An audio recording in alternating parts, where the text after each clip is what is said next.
Welcome back. You're watching Game On, and we still have Brian Lara, Vivian Richards, and Ian Chappell sitting here, and we haven't started discussing today's game, and we're running short of time, Ian. Well, let's get on with it then. No, but there has to be another interruption. You can win a 32 inches screen from EcoStar, and the question for the day is that how many runs did Sir... Okay, let's go for the title and come back. So, welcome back, and the question for the day is how many runs did Sir Isaac Vivian Alexander Richards score in the Prudential World Cup final at Lord's in 1979? It's peanuts, it's very easy. So I still remember the last ball 6 he hit off Mikey Hendricks, but you have to tell how many runs did he score, and you can win a 32-inch LED being presented to you by EcoStar. So all they got to do is work out how many he scored before that last ball and add 6 to it. That was a clue. Yeah. That's and Collis King batted brilliantly with him. I'll tell you something, man. He took a lot of pressure off then. Yeah. And that's what you need at times, you know, Collis King. And I'm trying to tell him, man, Collis, you can get 100 here. Yeah. But he's one of them guys like sort of a free spirit and just enjoy everything he was doing. He enjoyed putting bat to ball. Yeah. I bet you he did. I bet there were 2 things he did that day. I bet you he hit a lot of square drives. Oh, yeah. And I bet he laughed a lot. He did because I guess still you was had laughing. Jeffrey Boycott who came on a little part-time stuff. And who's the other one? Wayne Larkins. Oh, yeah. And Colin just took him apart, man. Yeah. But is it true that they say that Clive deliberately dropped a catch from Jeffrey Boycott because he was stoned on the pitch, that he didn't want that the run chase should become... I was pretty annoyed with Clive. Yeah. I was pretty annoyed with Clive because every time Jeff Boycott sees a little off spinner, he thinks that even his mom could play that, you know. And when he dropped that, I wanted him out. I wanted him out. Yeah. But in the end, when you look and see the way the two they were at the time, they took even if they were batting up to today, they still wouldn't have gotten there. Okay, so, Ian, coming on to today's match, England, they're likely to make a few changes. One, the forced one. Chris Wokes is out, and Stephen Finn most likely to play. And also, they're not happy with Jake Paul, and you yourself said that. So probably they are going to get in David Willey. But where's Adil Rashid, their best bowler with 51 wickets this year? And quite economical when it comes to the economy rate, just 5.60. So that's not a bad economy rate in one-day matches, and having picked 51 wickets, but still not being able to break into the team. Don't you think that he may well be handy against New Zealand? Yeah, he might be. I think they could be worried by those straight short boundaries. That could be a problem. You know, I thought Willie had to come into the side for a bit of variation, you know, the left armour. And also, you know, well, the ball hasn't been swinging much, but, you know, he with the new ball, he generally swings it, which is going to give you an opportunity to get some wickets. But, and I guess with all the rain around, that makes it a bit hard for leg spinners at the moment. But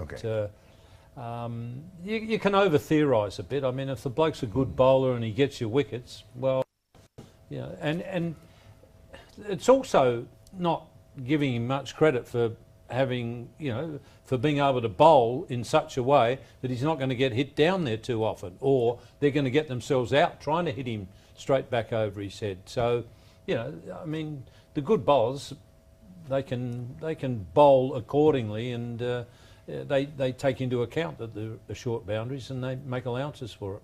So you will suffice with Moeen Ali's off spin and rest of bits and well, pieces? Moeen Ali's more there for his batting, really. You know, I mean, and the fact that he can bowl a few overs is helpful. But in essence, I really think you should have a frontline spinner where you possibly can. But you know, I understand if the rain's around. You know, you're playing at Cardiff. Yeah, that can be a problem. But I would think that when you get to the knockout stage, and probably.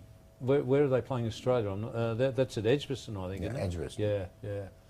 And well, again, you've got short, straight boundaries. I mean, if they're going to play him in the semi-final, if they get to the semi-final, they're going to play him there. They really need to give him a game before. And he has 10 first-class hundreds, so that this bloke could bat a ball. Rashid, he can bat all right. No, he's a good cricketer. Yeah. So Yeah, I just think it's going to be one of England's biggest problems. You look at the 5 main teams in the tournament, South Africa, England, Australia, India, and New Zealand. New Zealand. Who is talking more about changes? You know, I think they're talking about Jason Roy down in the order, bringing in a spinner. They have to replace Works with someone else. They think of bringing in left-arm Willie for ball. Sometimes options is a good thing, but I believe that it's more of a situation where England is unsure of who to play, and that I feel could work against them. Yeah. That's not a bad problem to have, really. You might say that, but I think the fact that they have all these options and they're not sure exactly what to do could be a negative. I mean, they've really got to make a decision with Jason Roy now. I mean, if they're thinking about dropping him, they've got to get rid of him now and give whoever they bring in, which will probably be Bairstow, they've got to give him a game or two leading into the knockout stage. And I mean, it's fine to say, oh, we're being consistent with selection, we're giving the guy a chance. Crikey, he's had a lot of chances. You know, the last shot that he played didn't look like a guy who had a lot of confidence at this stage. I'd be aborting the Jason Roy experiment now and getting Bairstow in. Okay, because Jason Roy just has won double figures in the last 8 matches and the highest of 20. It's not like they haven't got options, you know. I mean, they might. I mean, Bairstow might even want to open the batting, but Moeen Ali's opened the batting a lot. You know, they've got some.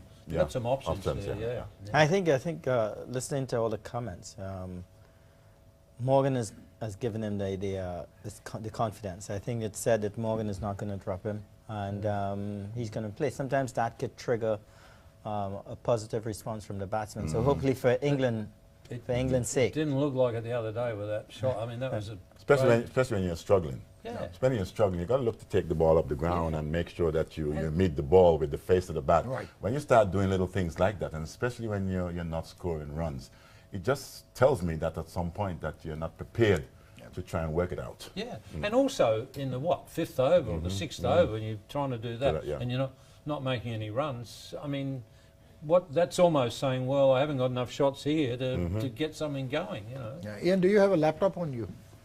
Not here, but at the hotel. So you could see the live web stream on wickets.tv. What? Wickets.tv, you could see the live web stream. What for? For this match. The match. Not only on your screen, but it's also being streamed. Yeah. So you could have it both ways. I've only got 2 eyes, and they look straight ahead, Doc. I'm not cross-eyed. Okay, so now coming on to the New Zealand team, they want to go unchanged. They have a couple of batsmen. Neil Broom they brought in probably to thwart the so frequent middle order failures. So now they have Neil Broom at 5 and Ross Taylor, of course, and both of these gentlemen, they have started to the 8. They're more inclined to play Test match cricket. How do you see New Zealand's batting with Martin Guptill, and they have Kane Williamson, and of course top order Luke Ronke is there, and followed by Ross Taylor, and they have Jimmy Neesham, the all-rounder. So how do you see the New Zealand team looks more balanced, like Brian was contemplating? Whether the New Zealand team is balanced or not, what I see with New Zealand every time, they're going to come to compete. And they do have a unit. They may not be as aggressive as some of the other batsmen around the world, you know, but or other teams around the world. But they seem to get things done in a very quiet way. They sometimes, in my opinion, below the radar, but then at the end of the day, they're somewhere where they need to be. And I think they're a team that is capable enough to go all the way. But they also have a problem, Brian, you must have read as well, Tim Southee, that he was their premier bowler even ahead of Trent Boult till the ICC World Cup 2015. But in the last 29 matches, he's only picked 28 wickets, and he has been very expensive. 48.75 has been his average per wicket. And he has the third lowest, like he's at the bottom of the table of the first 37 bowlers in the world, those who have bowled more than 150 deliveries. So how do you see Tim Southee factor? Because Trent Boult complemented by Tim Southee, or Tim Southee complemented by Trent Bolt was their strategy based. Well, you took those stats from one major tournament to the next, and I believe that he's going to raise his game for this ICC Championship. I don't think there's anything that happened between the World Cup 2015 and this particular tournament, and he's the sort of player and bowler that can actually do that. So I don't would pay too much attention to that. I would more think that he's going to be one of their specialist bowlers in this tournament. I didn't feel that he had a bad outing against Australia. Thought he bowled really well. And he's gonna come good. So you won't leave him out for Mitchell McClanagan? No, I'm not gonna leave out Saudi at any day. I think Saudi and Bolt, Trent Bolt, they're better attack than the English bowling attack. Okay. Saudi has been part of the New Zealand furniture for quite some time. Yeah. And just to support what Brian would have said, not because he may not be in the best of nick bowling-wise at present, but being part of that furniture and part of maybe the support, the factor to the Bolts and all these other guys in the New Zealand team, that in one day cricket, it could happen today. Where he finds his way. So, and how did you find Adam Milne? Yeah, he's a good bowler. He's got a bit of steam, and he a couple of the guys up in the Australian side. I think the one thing that might hurt Southie in this tournament is if the ball isn't going to swing, and it hasn't swung so far. Yeah. If it doesn't swing, he's not as effective. He's at his best when the ball's swinging. But one should expect this a bit in Cardiff at least, because overcast conditions, heavy cloud cover, conditions are heavy. A lot of the Englishmen have this theory that if it's cold, it doesn't swing as much. Okay. All right. I mean, if somebody can tell me what makes the ball swing, I got no idea. And I've spoken to a whole lot of cricketers, and I don't think anybody really knows. I mean, there's obviously wrist position and things like that, but there are some days when you think, oh, it's not going to swing, and it does. Other days when you think, oh, it's going to go today, and it doesn't. So, but it's all about the aerodynamics, the release. And I'll tell you something, Doc.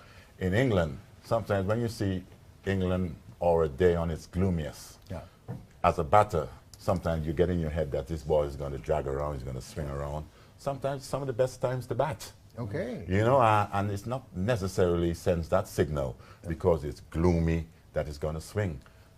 That's a good question from Ian about how do they get it to swing. See, I mean, the ball hasn't swung in how many matches we had now? But do you think the types of balls also hang matter? on. What do we have? Five matches. Yeah, five this matches is going to be the sixth one. Yeah. A lot of good swing bowlers. Bolt, Southie, Mitchell Stark, lots of these blokes, Wayne Parnell, lots of blokes who swing the ball. None of them have swung the ball. So you're not going to tell me that they're not all getting their wrist. They're all getting their wrist in the wrong position. No. I mean, there's got to be something else too. I'll bet you they're getting their wrist in the right position, but it's not swinging. So could it be the type of the ball playing with Kookaburra, because they normally use Dukes in England?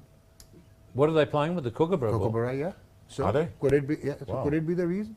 Could be. Because the Kookaburra. Why are they playing with the Kookaburra in England? Yeah. So that's this ICC Championship. Yeah. That's so surprising. that could be one of the reasons. That's surprising because I know the Englishman loves the Duke. The readers, either it's the readers or Dukes. The Duke I think would be the best. I'm staggered that they're using Australian ball under English conditions. Because I've always found that the Australian ball itself in the Kookaburra lacks seam. Okay. Especially when you get over those initial period of maybe 10 or more overs, it's much more easier to play. The Duke and Son, to me, the seam stands up and lasts for a very long time. Welcome back, and we were discussing Merv Hughes, but we can't do it on air. So, Ian, now I know you are not a great fan of whosoever wins the toss, because both the teams, they need to play and just make it out before they get in. But don't you think at Cardiff that atmosphere slightly, it's more breezy now, so toss may well play a factor? No, I don't know that the breezes comes into the toss too much. Yeah. I tell you what I'm very glad I played when I did. That's way too much information for me. As a captain, the only time I looked at the pitch was the morning of the game, because I didn't want to get any preconceived ideas.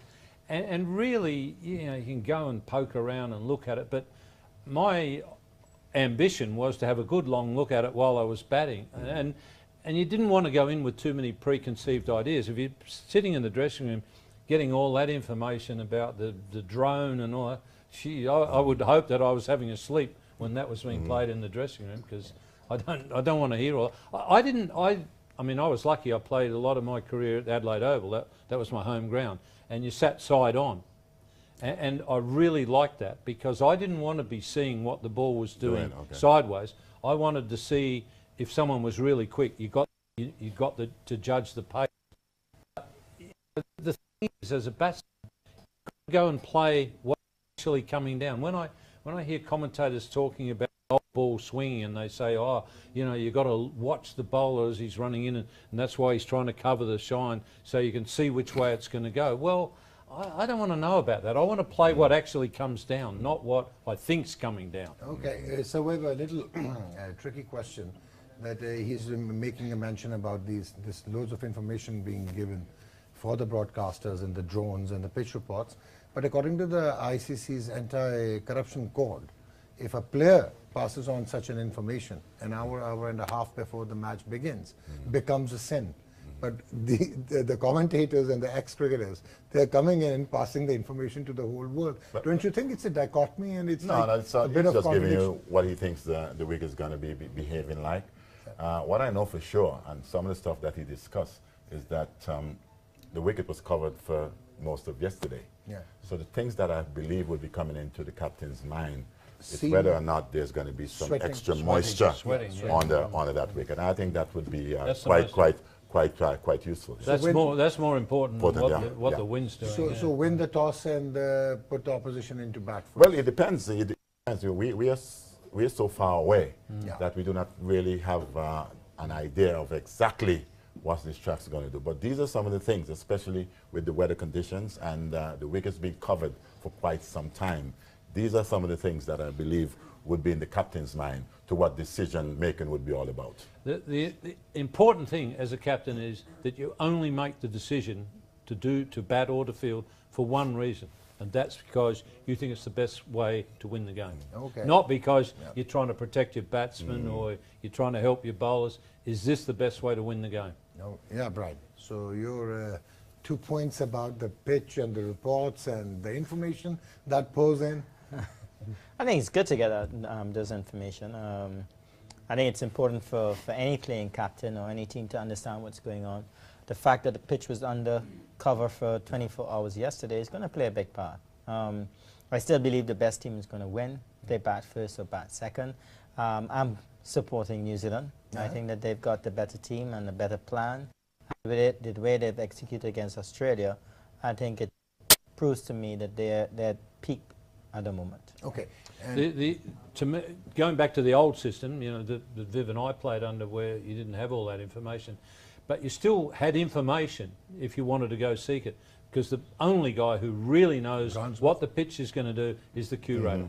He's the man who knows. And the good curators, they could tell you exactly what the pitch was going to do. So he was the guy that I was talking to. But now curators are not even allowed to pass the information. Aren't they? Yeah. Well, the captain's not allowed to ask? No. Yeah, that is rubbish. And we played a long time ago. That is, well, that's rubbish. I tell you what, I'd say to the ICC, I'll pay the fine every time, because I'm going talking to the curator.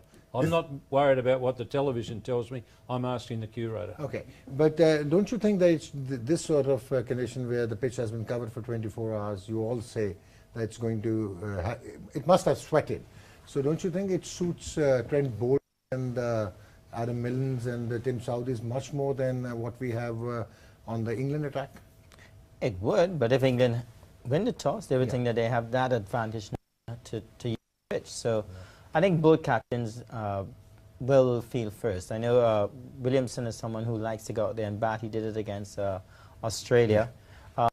So you may get a strange decision from him. But England would need all the help that they can get. And with the pitch is not, or the atmosphere not helping swing bowling, you're going to take any advantage at any point. Okay. Welcome back, Chi. And before we announce the names of the winners, for today's segment from EcoStar, Kane Williamson wins the toss and puts England into bat. And Adil Rashid coming in, despite the conditions and the sweat of the pitch we had discussed under the covers, and Jake Ball retains his place. How do you see that? Well, I think it's pretty positive from the England point of view. Expected what Kane Williamson did. You know, if the pitch has been under covers for 4 hours, you figure it's going to a bit. New Zealand bowlers are pretty handy at using those sort of conditions. Even if it's not swinging, they'll get the ball to seam around because they're used to that at home. Yeah. So that's quite predictable. I think it's positive from England, the fact that they've been prepared to give Ball another chance. Say, all right, you had a bad game, but let's see what you've got. And now you find out. If the guy can come back from that, you know you've got something.